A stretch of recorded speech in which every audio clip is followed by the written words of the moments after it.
What's up everyone, Clayton here, and today we are back with day 3, or hopefully day 3 of the 7 builds in 7 day 100 subscriber marathon.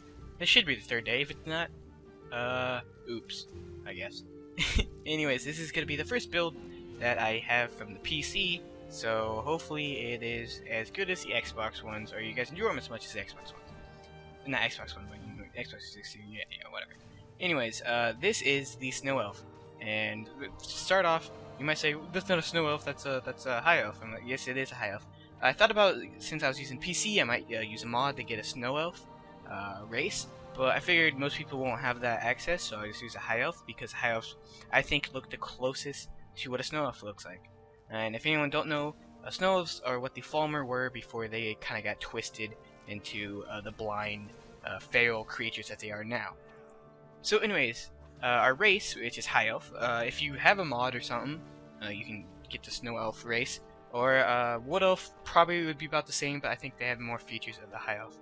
So kind of for role playing, if you don't really like the idea that it's a High Elf, I tied it in as a High Elf with Falmer, or with Snow Elf blood, so he can harness the power of his ancestors, the Snow Elves, to be able to control the ice magic, which is our main skill.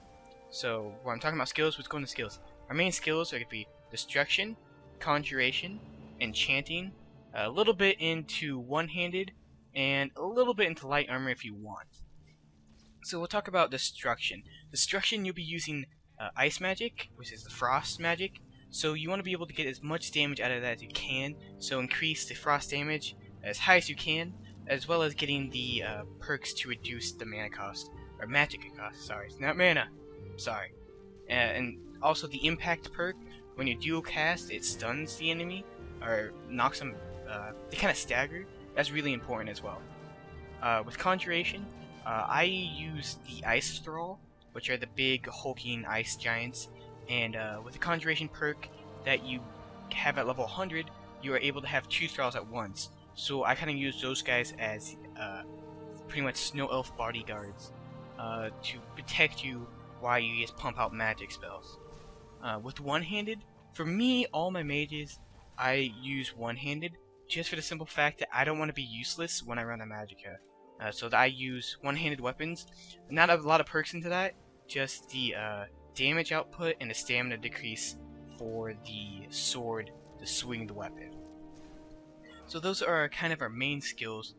Enchanting, I always throw on there because the reduction of Magicka cost on your armor set is also really important because you're pretty much be pumping spells out constantly. So for the armor I chose the Snow Elf armor. I can't remember what. Yes, I think it's kind of called the Snow Elf armor. You get it for the Dawnguard quest. After you kill the Snow Elf that's a vampire. Spoiler, sorry. You get the armor from him, and it's a light armor set. It's kind of like pure white, and kind of think what a Snow Elf would wear. If you don't have the DLC, I would probably pick Elven armor as my second choice because they are elves, and still use Elven armor. Also, for the helmet, there isn't a helmet that goes along with that piece. You can get it through console commands, so if you want it, you can look it up. It's the crown, and if you don't, I just use a circlet, a silver and blue circlet because it kind of matches the armor. So for weapons, if you want to use one-handed, you can. This is totally optional. All this is optional. You can tweak as much as you want. But I use Children because it has ice damage and a chance to paralyze, as well as my personal opinion being the best one-handed weapon in the entire game. So you can pick that up as well. It's also really, really good. So that's what I would pick. Excuse me, if I was going down the one-handed tree.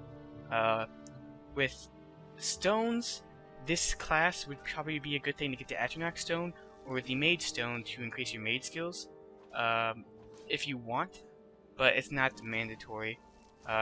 If you don't want to get stones at all, you don't have to. For perk spread, or for skill point spread, and what I mean by skill point is health, magicka, and stamina. Magicka will probably be your forefront for the most important, and health being second. So you probably want to get a good ratio of about 4 to 2. So every 6 levels you have 4 in magicka and 2 in health. If you are going the one-handed route, you can also pick stamina up. If you're not doing the one-handed route, you don't really need stamina at all, so don't do it then. Jeez, I'm coughing now, I apologize. Anyways, this is a kind of a simple build. It's pretty much a mage that's pure ice, and you kind of want to roleplay as a snow elf. So if that means you don't kill Falmer, or you try to, leave the Falmer out of it as much as you can, it's really important to do that. As well as for like shouts, you will also want to use ice shouts, such as Ice Form or Frost Breath, just to fit in with more ice. Because snow elves, probably use ice spells. So anyways, I hope you guys enjoy. There'll be more information in the description down below. I hope you guys are enjoying all the builds that I've been putting out this week, and hopefully they're not too awful. So yeah, I want to thank you guys for watching. Also, if you haven't already, there should be a couple builds on the screen now that you can go back and look at if you missed them. So yeah, I want to thank you guys for watching, and make sure to give a like. And this is Clayton, signing off.